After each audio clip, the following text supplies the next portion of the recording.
reactivo, ¿no? O sea, hay taquicardia, hipertensión, ¿no? Movimientos intestinales, puede dar diarrea,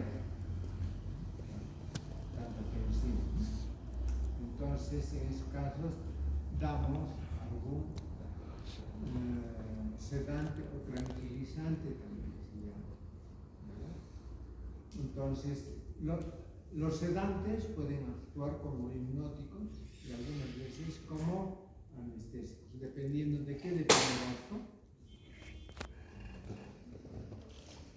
De la dosis, ¿no? Un sedante, por ejemplo, vamos a ver un Valium.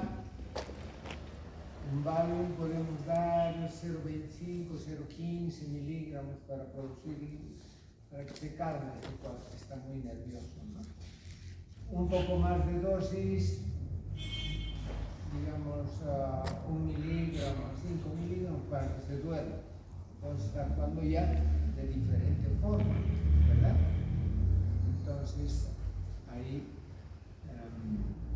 estos sedantes tranquilizantes van a producir sueño o disminución de la hiperexcitabilidad.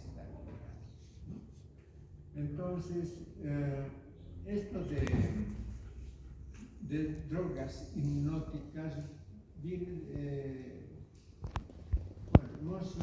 en medicina siempre se emplea la palabra en griego o latín, ¿no? Entonces, en este caso también viene de la mitología griega, de Hipnos, el dios del sueño, que se casó con Pasitea y tuvo 1000 hijos. Entonces, dentro de ellos, los más importantes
los más importantes dentro de estos hijos tenemos Edetol, que se relaciona principalmente con las pesadillas, ¿no? Tiene sus derivados cuando existen alteraciones del sueño que siempre son pesadillas, tiene su nombre especial, ¿no? Fantasos es otro de los hijos. Que de ahí viene fantasía, ¿no? de los fantasmas. Después tenemos de Morfeo. Morfeo, que también dicen que es dios del sueño, ¿no? Entonces, el sueño con características humanas, o sea, con formas humanas. Entonces, de ahí deriva morfología, ¿no? A la anatomía también llamamos morfología, ¿no?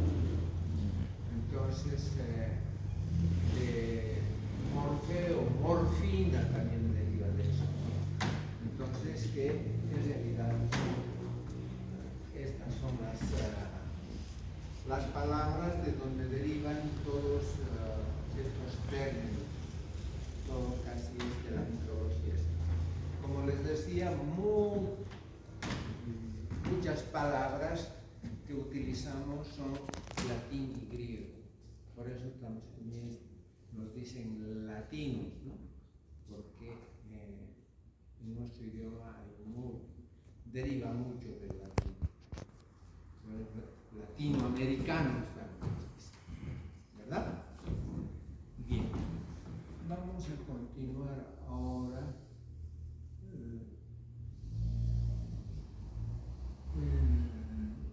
¿Qué características tiene el sueño?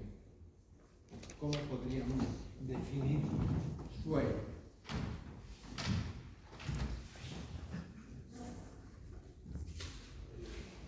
En la pérdida de la conciencia, ¿verdad? Entonces, cuando existen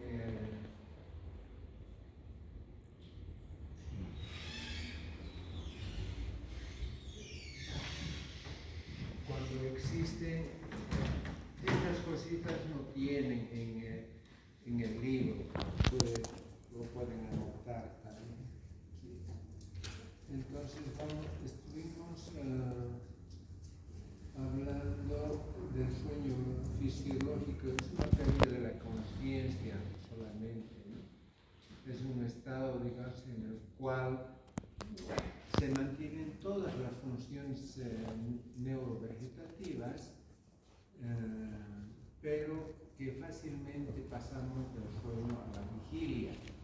Entonces, el sueño tiene diferentes grados, ¿no? O sea, dentro de lo que es el sueño, puede haber un sueño superficial o un sueño profundo. ¿Cómo se diferencia este sueño? Por la intensidad de estímulo necesario para pasar del sueño al estado de vigilia, ¿no? O sea, pero esto también es relativo, que se ha visto en la Segunda Guerra Mundial, ¿no? En la Segunda Guerra Mundial en Londres, las mujeres, y todos, ¿no? Mujeres y niños más estaban en los refugios, abajo, en los sótanos. Entonces, cuando llegaban las bombas, hacían ruidos tremendos, ¿no? Y las mujeres que tenían hijos dormían bien, una bomba de esas no las despertaba, tenían un sueño profundo. Seguramente en el día también la dificultad de la vida es una guerra es terrible, ¿no? Entonces seguramente estaban muy cansadas y agotadas, entonces pese a las bombas dormían. Pero si tenían un niño y su niño empezaba a llorar, que no era nada comparable con una bomba, entonces inmediatamente despertaba. Entonces no es incluyente tampoco, digamos, la intensidad, porque de alguna manera hay actividad cerebral, ¿no?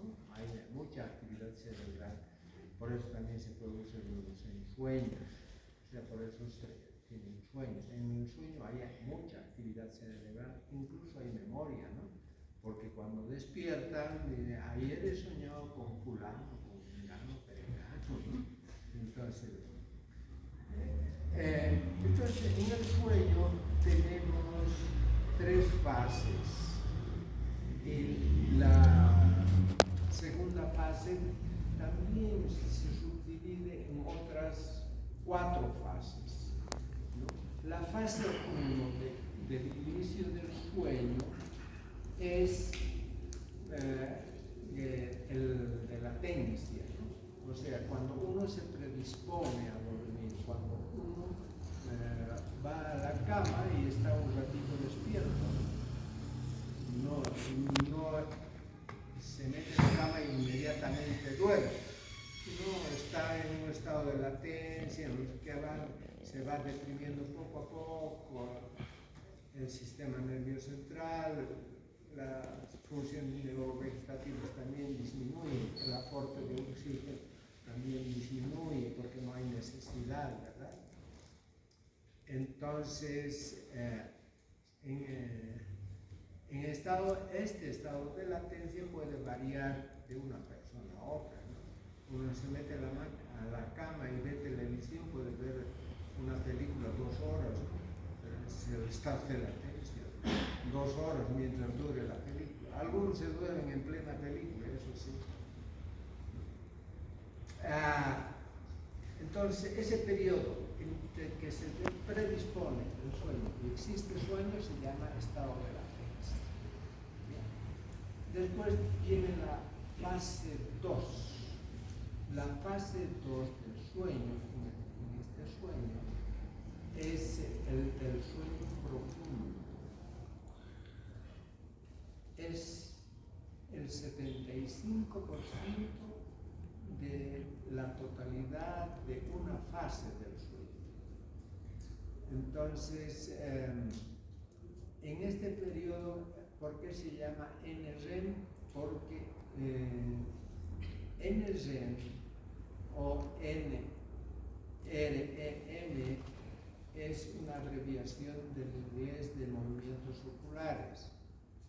O sea, ¿qué quiere decir? Que el sueño es profundo cuando no existen movimientos ondulantes de los ojos, ¿no? Entonces, quiere decir que este sueño es profundo. Entonces, esta segunda fase del sueño se divide en otras 4 fases. La primera fase, que corresponde al 25% de estos 75. ¿Ya? Entonces, la fase 1, que es que tiene un porcentaje del 25%, es en el que todavía el sueño es un poco superficial, porque todavía existen movimientos oculares ondulantes. Cuando ustedes ven un niño que está con los ojos ondulantes o un borracho que está con los ojos así moviendo, quiere decir que su sueño no es muy profundo, él debe estar soñando. Entonces, ahora, cuando nosotros colocamos electrodos en la cabeza para hacer gráficas, que se llama el electroencefalograma, cuando se pone en el corazón se llama electrocardiograma, o sea, igual producen ondas que hemos explicado, como son las ondas del corazón, ¿no? Acá, digamos, tenemos esta actividad, digamos las beta, donde existe mucha actividad cerebral, que son cortas y menudas. Entonces las alfa son más rítmicas, que también se llaman dentadas, parecen dientes de dragón. Entonces,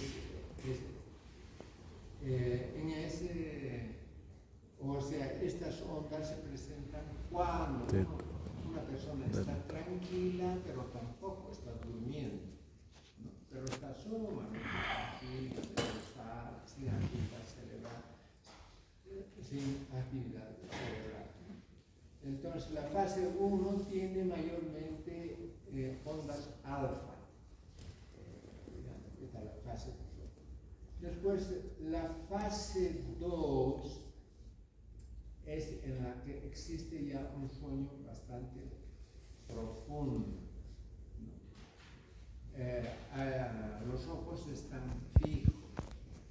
Entonces tenemos principalmente ondas teta. Estas son las ondas teta, ¿no? Estas, ya más espaciales, lo que indica que la actividad cerebral está mucho menos, ¿no? Pero también se caracterizan por tener los usos, acá digamos, momentitos de usos del sueño, ¿no? Spindles, sleep sueño, usos de sueños, ¿no? Y el complejo K, que también se alarga más. Entonces, mayormente en esta fase del sueño existen las ondas teta y las ondas el complejo K y usos del sueño. Esta fase del sueño, la fase 2 de la otra fase inicial que también es la 2, corresponde al 45% del total del sueño profundo. ¿De acuerdo? Bien. En la fase 3, el sueño es un poco más profundo. Se caracteriza por tener ondas teta y también delta, que son mucho más amplias. ¿Qué quiere decir? Que la función cerebral está mucho menor. Y la fase 4, donde mayormente están ondas teta o delta. Entonces, acá tenemos los 4 tipos de ondas cerebrales que nos da el electroencefalograma de acuerdo a la actividad cerebral. ¿De acuerdo? Ahora, la fase 3, diríamos 3A y las otras, estas podemos poner fase 1B, fase 2B, fase 3B y fase 4B. Entonces, esta fase A corresponde al sueño REM. ¿Qué significa sueño REM? Significa un sueño superficial, en la cual existen movimientos oculares rápidos. En esta fase se caracteriza principalmente por tener los ensueños, ¿no? Ahí están soñando. Entonces, durante toda la noche podemos tener 4 ciclos de estas fases del sueño. O sea, se va sueño profundo, después sueño superficial, sueño profundo, después sueño superficial y sueño profundo. O sea, tenemos 4 repeticiones de todo este ciclo durante la noche, ¿no? Durante lo que correspondería, ¿cuántas horas? ¿Ah? ¿Cuántas horas debemos dormir? 8. 8, ¿no? Entonces, ¿cuál sería el objeto del sueño? Porque si no se duerme, si a un individuo se le mantiene despierto como sea, con estímulo, es una forma de tortura, no les dejan dormir a los que les están torturando a veces. Entonces, existe ya una alteración de los procesos mentales. ¿Por qué sería eso? Bueno, todavía creo que no hemos hablado de eso. Nosotros en el cerebro tenemos transmisores químicos, acetilcolina principalmente, dopamina. Esos transmisores químicos las usamos, se desdoblan, pero no existe aporte de estos elementos hacia el cerebro, sino que el cerebro, del metabolismo de estos dos, sobre todo de acetilcolina, que se desdobla en ácido acetilcolina, nuevamente resintetiza. Necesitamos ese transmisor químico a nivel cerebral para que el cerebro ¿verdad? Entonces, durante el sueño, donde no hay esa necesidad de acetilcolina porque el cerebro está deprimido, entonces se ocupa de resintetizar esos elementos, ¿no? Esos transmisores. Por eso el sueño es muy importante dentro de lo que nos corresponde en la vida. existen enfermedades, sí, donde el individuo no puede dormir, ¿no? Enfermedades no simplemente insomnio por dolor, insomnio psíquico o senil, sino que existe una enfermedad que no se puede dormir, ¿no? Eso está todavía en estudio, que no tiene problemas, no tiene dolor y tampoco es viejo, pero no puede dormir, ¿vale? Entonces, hay ese problema. Entonces, y el otro estado patológico, ¿cuál sería? Insomnio. Del que padecen ustedes. Se duermen hasta ahora. ¿Están estudiando? ¿O no? Eso se llama narcolepsia. Narcolepsia. Entonces, el tratamiento de eso, ¿qué sería? Estar estimulando. A veces, bueno, en mi época eran muy populares, no creo que ahora, el uso de anfetamina, ahora es droga prohibida, ¿no? Para estudiar uno le metía anfetamina y no dormía para no dormirse así, ¿no? Entonces, pero la verdad es que uno toma anfetamina, pero la capacidad retentiva no es muy buena tampoco, ¿no? Uno puede estar despierto, sí, por la estimulación de la anfetamina, porque la anfetamina produce una mayor cantidad de adrenalina, por eso uno no duerme, pero no a la capacidad retentiva, que es donde está, digamos, los sistemas sistemas muy importantes que se refieren a la inteligencia, el AMPA, que se encuentra en el cerebro, que son receptores especiales, que son los responsables de la memoria, atención y de podríamos decir hasta de la inteligencia, ¿no? Esta es la estimulación de estos receptores que se encuentran generalmente en el bulbo. Entonces, todo esto de que les he explicado, no sé si les explicarán o irán a llevar lo que es en fisiología, ¿no?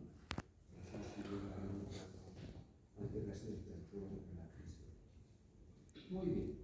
Vamos a entrar ahora de los fármacos que alteran el sueño, ¿no? Entonces, dentro de estos fármacos podemos indicar dos tipos de fármacos. Uno que son los barbitúricos y los otros que decimos no barbitúricos.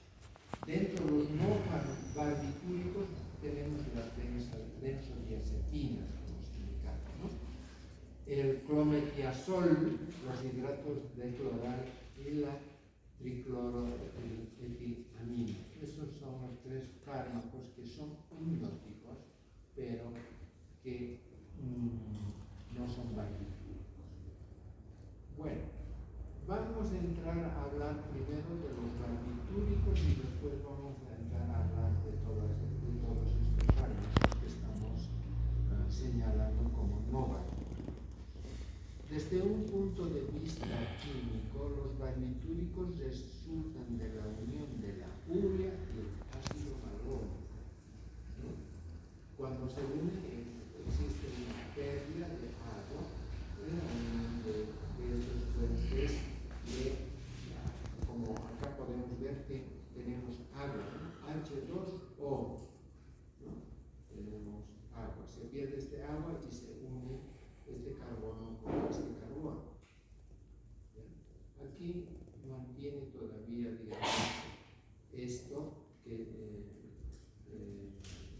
diríamos que fue una especie de oxidación por la unión, oxidación con pérdida de agua, ¿sí? Transformándose en este compuesto que se llama la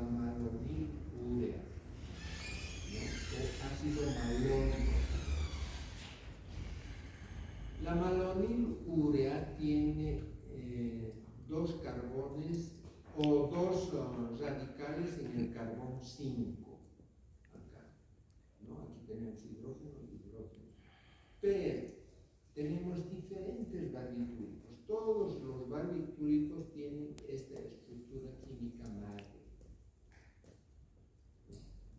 Entonces, dentro de las características que tienen los diferentes barbitúricos, por ejemplo, el fenobarbital, aquí le ponemos un grupo fenilo y aquí un metilo, entonces ya se llama el fenobarbital. Aquí podemos poner un hexágono, una estructura cíclica, y aquí un metilo, y ya tenemos el fenobarbital. Cuando acá le ponemos sodio, fenobarbital sodio. Después del amobarbital, que es etilo y propilo. Aquí un etilo. El pentobarbital, tenemos un isopentano, aquí una estructura en L, aquí pentano, porque decimos porque tiene 5 carbones, ¿no? Aquí ponemos 4 y después uno como rama, un carbono como rama, ¿viste? Y aquí etilo, y ahí tenemos el pentobarbital. Después podemos tener acá, le ponemos sodio, el pentobarbital sódico. Y el tiopental que hemos llevado, igual, aquí una estructura, un isopentano, aquí un estilo, y aquí en esto reemplazamos, este oxígeno lo reemplazamos por azufre, por eso decimos tiopental sódico. Entonces, ¿qué ponemos acá? Azufre y sodio. Por eso le tiopental sódico. Entonces, estos barbitúricos se utilizan porque el fenobarbital, por ejemplo, es un barbitúrico de acción prolongada. ¿Qué quiere decir? Que empieza a actuar de las 3 a las 6 horas, empieza a actuar y tiene una duración de 6 a 12 horas. Entonces, ¿en qué tipo de insomnio podemos utilizar? En el insomnio senil. ¿Por qué? Porque los viejitos se van a la cama y duermen inmediatamente, pero a la hora despiertan y no duermen más, ¿verdad? Entonces, en este caso podemos utilizar estos barbitúricos. Pero el fenobarbital se utiliza más como anticonvulsivante. ¿Cuál es la enfermedad que nos produce convulsiones? ¿Ah? La epilepsia. Tenemos diferentes formas de epilepsia, ¿no? Pero esta se utiliza para el gran mal. Tenemos la epilepsia psicomotora y la epilepsia paranoide. La Ebefren, no, claro. El gran mal, el pequeño mal o petit mal y la psicomotora. Son las tres formas de epilepsia. Generalmente las del gran mal son las que conocen ustedes más, los que se tiran en la calle, etc. Tienen el gran mal. El fenobarbital, lógicamente, que se utiliza combinado con la hilantino o hilantoina, con ese fármaco, se asocia ¿para qué? Para que no tengan un acceso epiléptico. O sea, si nosotros tenemos un epiléptico en estado convulsivo, entonces si le damos estos fármacos no le van a hacer nada, ya no le hacen nada. No sirve para prevenir un ataque epiléptico. Cuando está en un ataque epiléptico, es un subimplante que se llama, entonces, ¿qué podemos dar? ¿Qué fármaco podemos dar? está convulsionando. Cuando el individuo está convulsionando, ¿qué está haciendo? ¿Ah?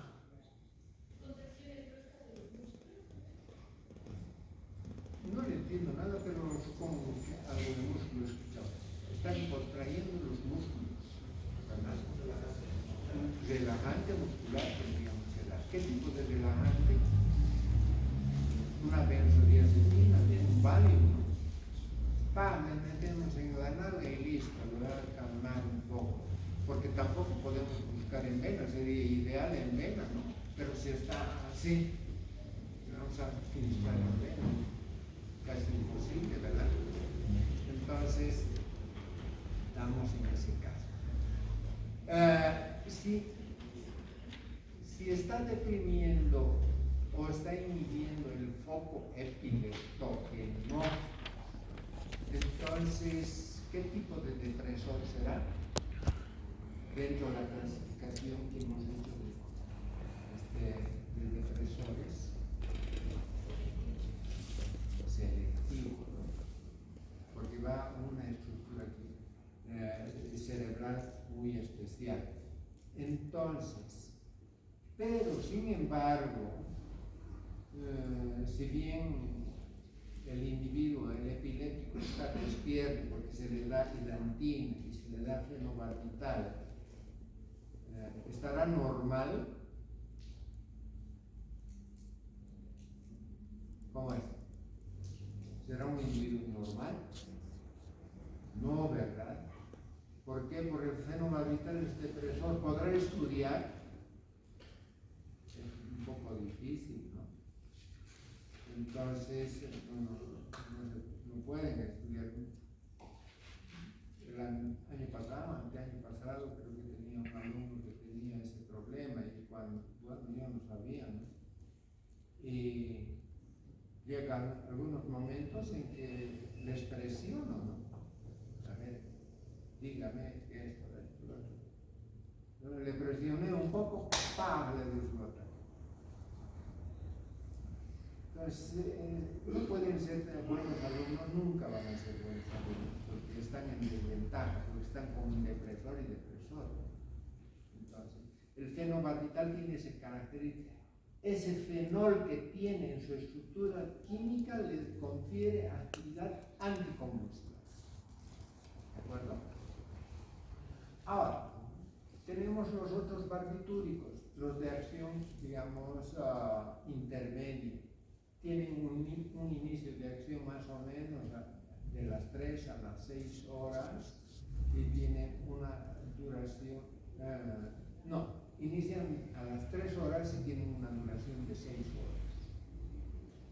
horas. Es de acción intermedia, podemos utilizar, digamos, sobre todo como sedante, tranquilo sedante, pero no tiene una acción inmediata.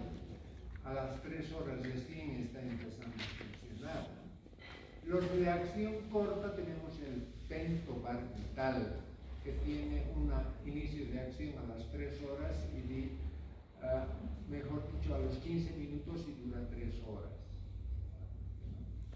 Entonces, el pentobarbital es de acción ya corta. Y si le aumentamos sodio y azufre más, ultra corta, que ya hemos estudiado estos barbitúricos de acción ultra corta. Entonces, ya les he dicho dónde varían estos y cómo varían, ¿no? Varían en estos hidrógenos del carbono 5 de la estructura. Vamos a hablar ahora de la acción sobre el sistema nervioso central. ¿Qué van a hacer a nivel del sistema nervioso central? Van a deprimir, ¿no? Entonces, los barbitúricos, acá, dentro de esta acción depresora sobre el sistema nervioso central, no existe, digamos, algo muy definido en cuanto a su mecanismo de acción.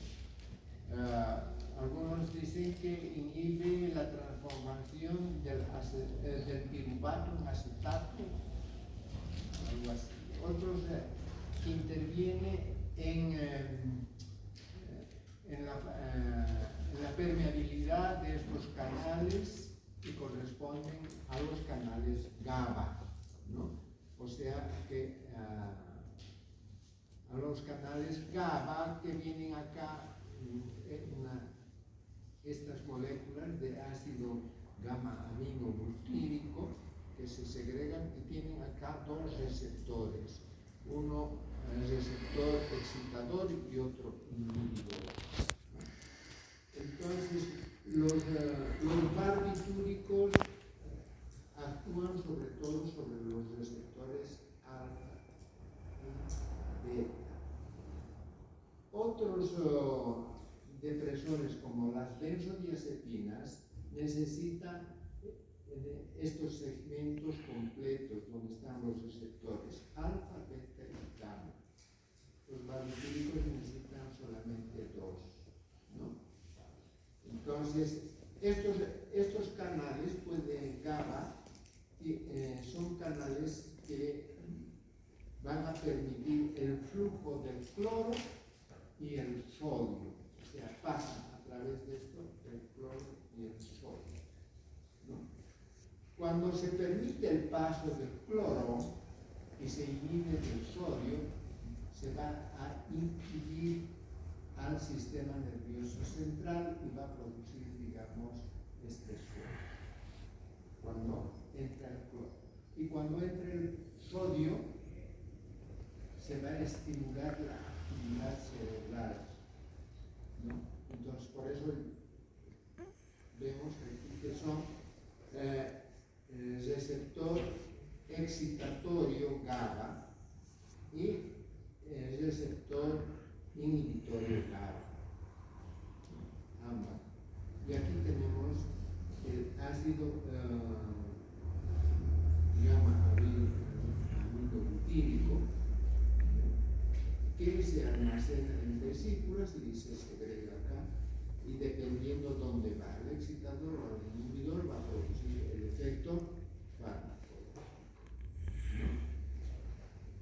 Entonces,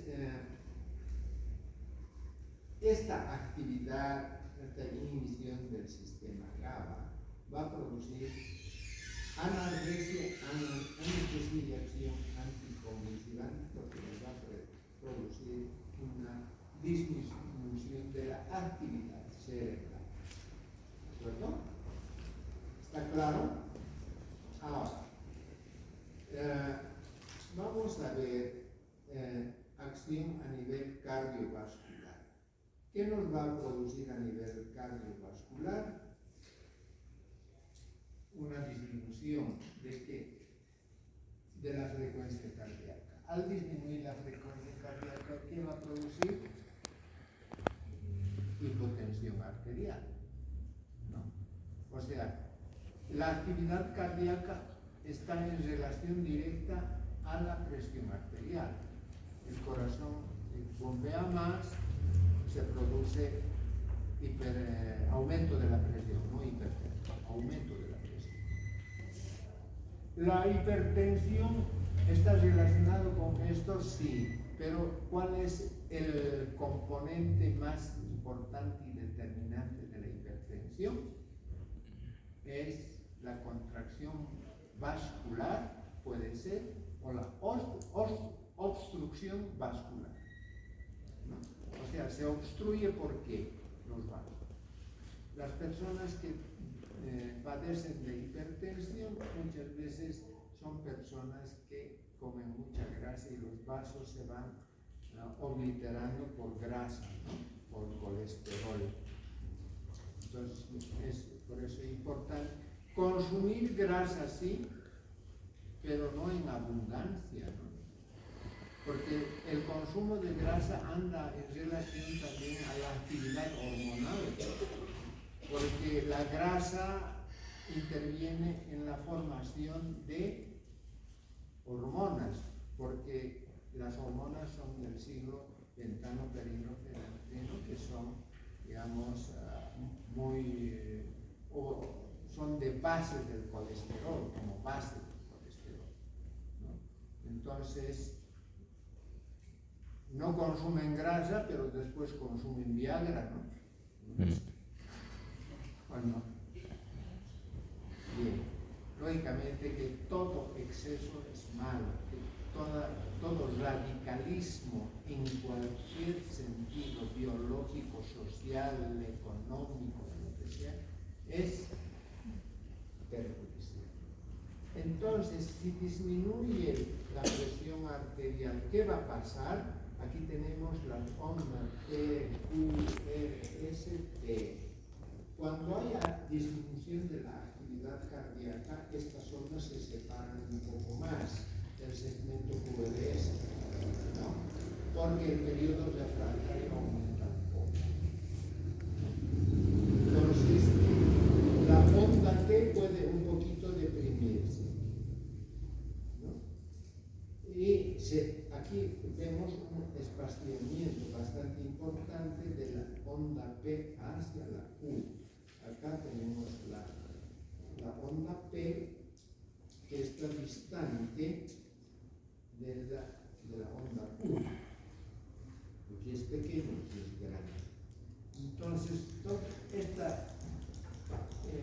esta lectura del electrocardiograma nos indica que existe una depresión cardíaca. Entonces, esto se debe a qué? ¿Cómo se regula la frecuencia cardíaca normalmente?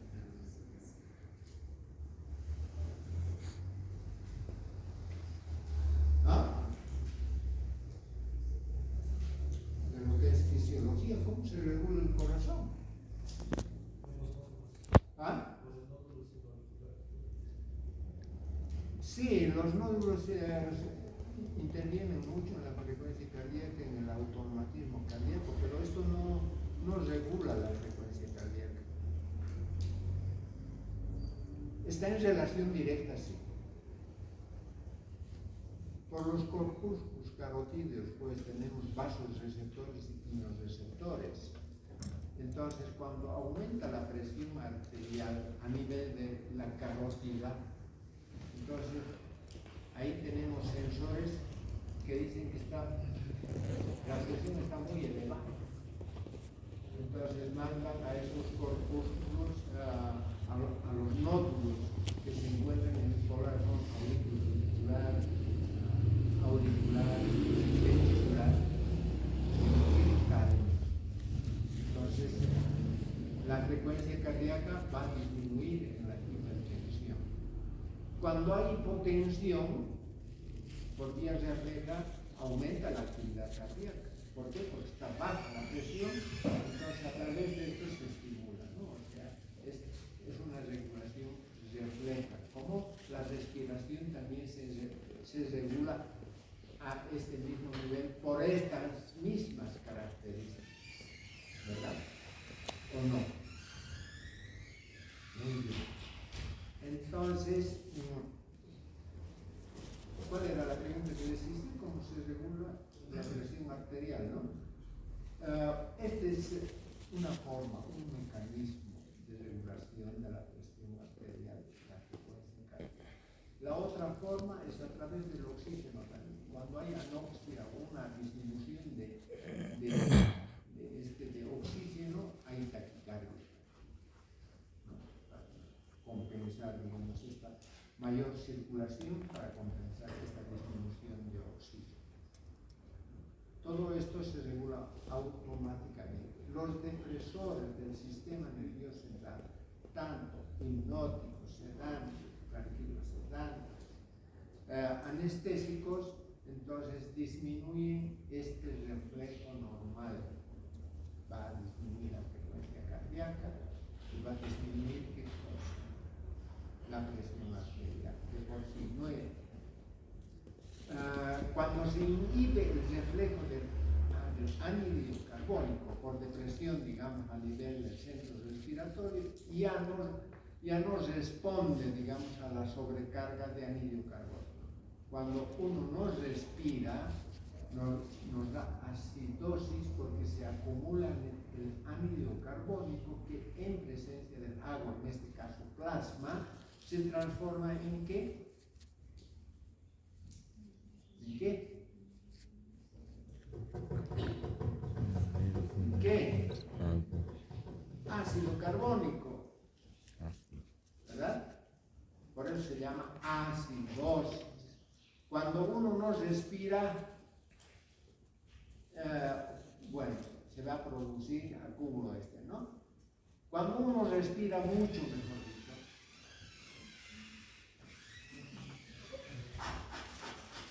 así soplen a ver, globos, ¿qué les pasa? Estamos. ¿Ah? Cansancio. Yo siempre que he estado de yo he hecho mucho campamento, ¿no?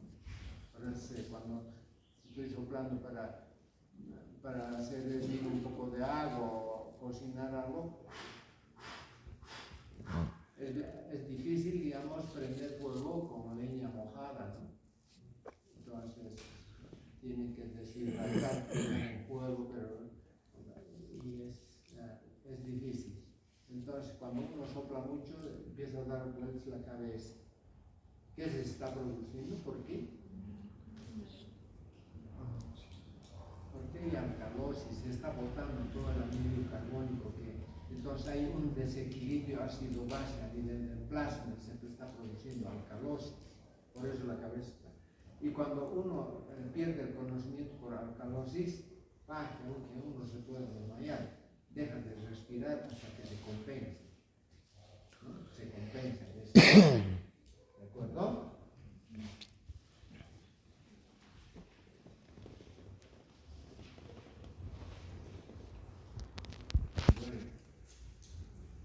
Aquí, a nivel del tracto respiratorio, ¿qué va a producir?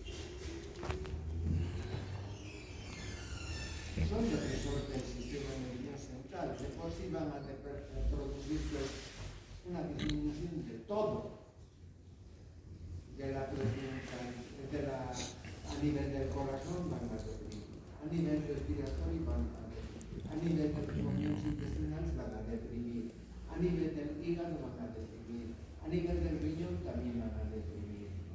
O sea, cuando uno está dormido, por ejemplo, no va mucho al baño tampoco, si está dormido. Todo eso deprime, pero en forma muy especial el respiratorio. ¿Qué podemos decir? Acabo de explicar. Es que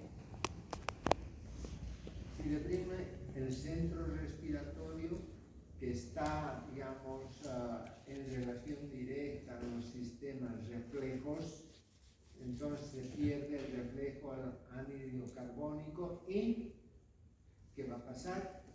Se va a ir deprimiendo, por más que sobrecarga que exista de anhídrido carbónico que estimule al sistema nervioso central, que estimule la respiración, no hace caso, sigue deprimiendo.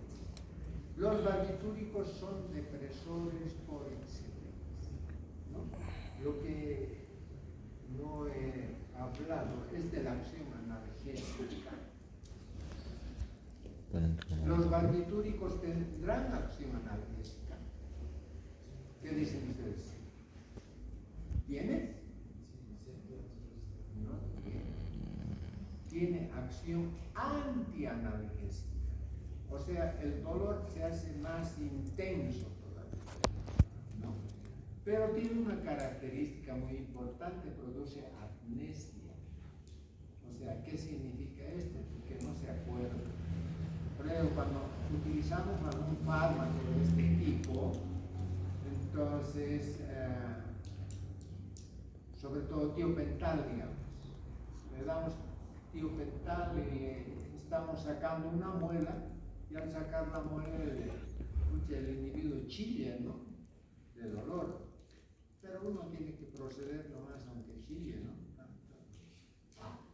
Ya, una reducción de fractura, una luxación,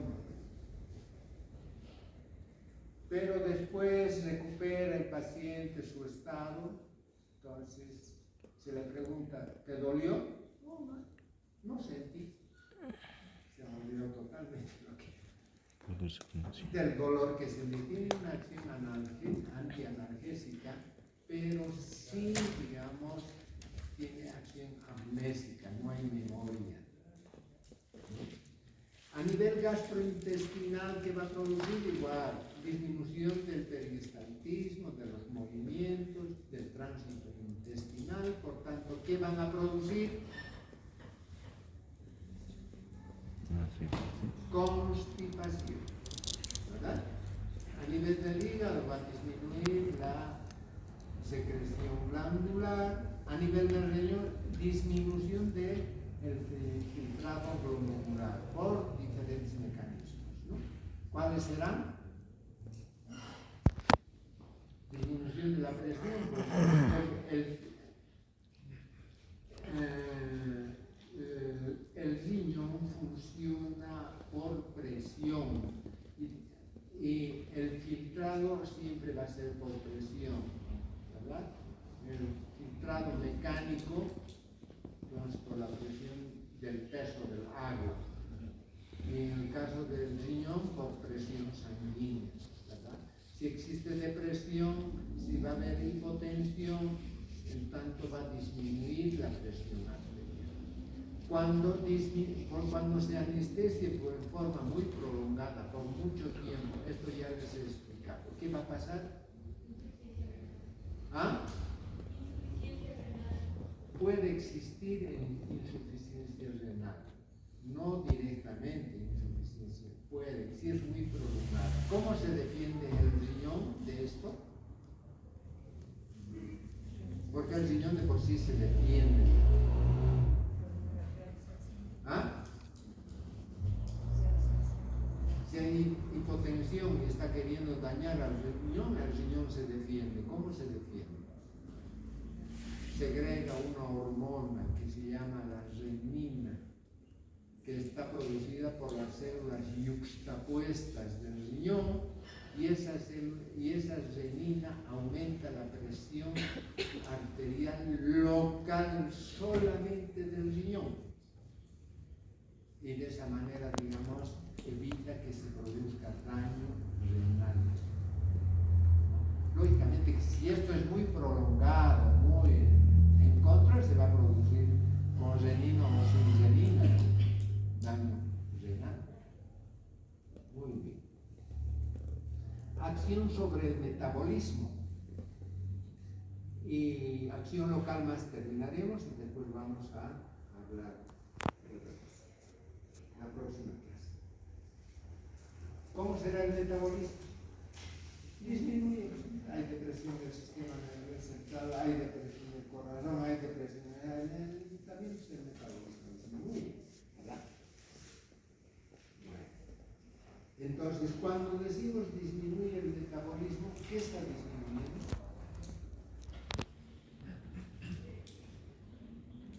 El proceso de oxidación de la luz, porque como está todo tranquilo, no necesitamos energía, ¿no? Y si no hay mucha energía, si no se quema mucha energía, ¿qué no habrá? Como consecuencia del metabolismo, como consecuencia de la combustión de la glucosa, ¿qué no hay? ¿Qué no se produce mucho? ¿Qué produce pues, la combustión?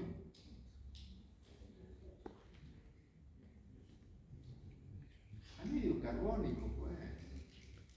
La combustión produce anhídrido. Por eso también, digamos, hay tanta combustión de los bosques, de los hidrocarburos, y ya tenemos poco oxígeno, ¿no? En la época prehistórica, ¿qué es lo que más había? Oxígeno. No había mucha combustión, no había el humano que produzca tanta combustión. Había una sobrecarga de oxígeno que era nocivo para algunos tipos de plantas, porque las plantas necesitan mucho anhídrido carbónico para producir la fotosíntesis.